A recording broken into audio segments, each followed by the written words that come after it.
and restore sharp image. Turns out he was lucky because we have been working on this problem for a while, and we have built a prototype to solve it.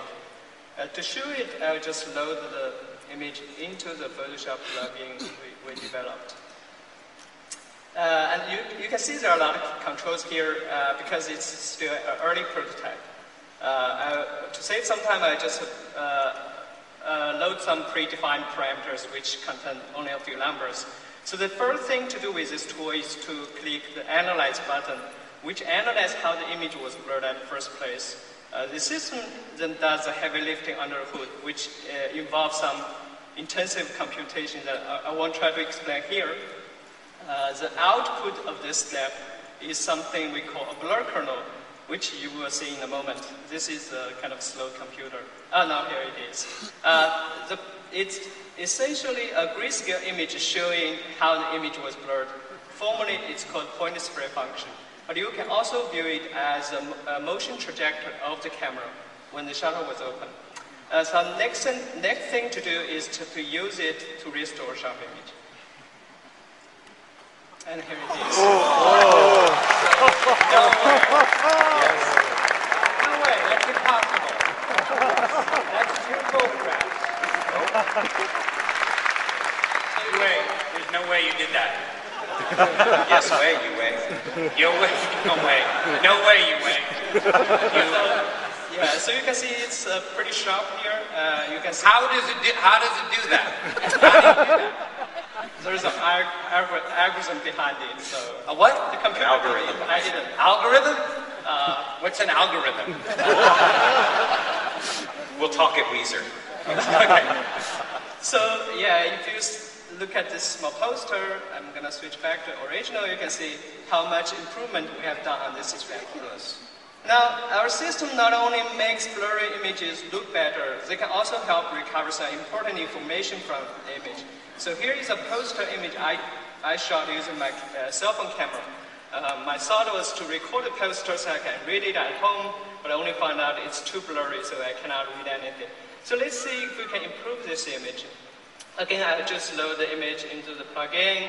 For now, I just load some pre-select parameters.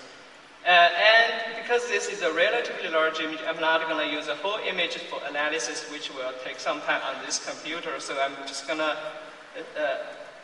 select a local region and ask the system to only analyze using this local region. And this is a special case because the image contains text. So we have to tell the system that we're dealing with text region, so the system knows to apply some special treatment. Now, would this be like in the next version of Photoshop, for real? Remember we said sneaks? What? They may or may not appear in a future version. Right. We don't commit to timing for anything in a sneak, but Right. you You should can see definitely do the this. kernel here. You like it?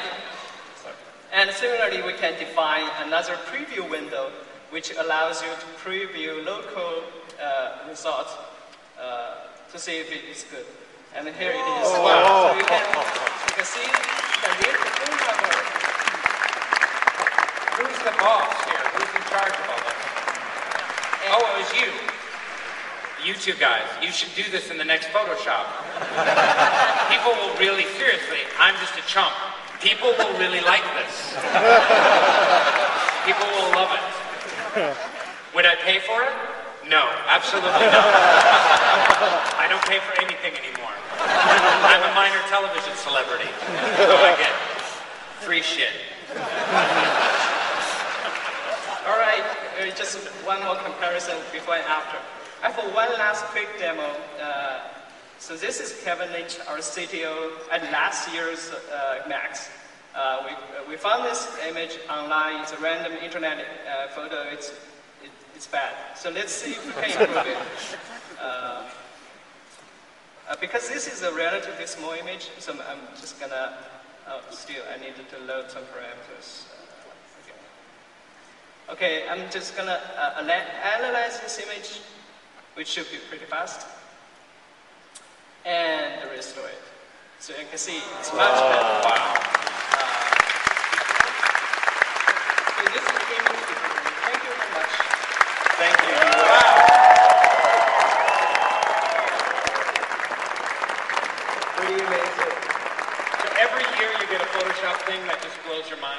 have a history of mind-blowing Photoshop demos at Sneaks. A couple years ago, you would have seen things like automatically removing elements from pictures and seamlessly correcting the background, which actually did ship in Photoshop CS5. So that's an example of something we showed at a Sneak that's in shipping software today. Yeah. So, yes, exactly.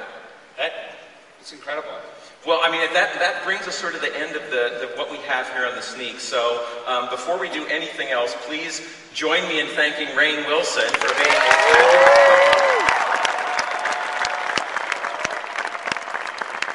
It's been an honor and a pleasure. And I really need you to sign this for Teresa, or I can't go back to the office. Okay. So, while Rainn does that, let me just remind everyone that coming up next is the Max Bash. You know, please go over there, come see Weezer, our special musical guest. We will have food, we will have drink, food from Wolfgang Puck, some of the award-winning food trucks from the Los Angeles area, all here. Don't forget your hoodies, it's chilly out there. And just once again, let me say thank you for coming to Adobe Max, thank you for Sneaks, and we will see you next year.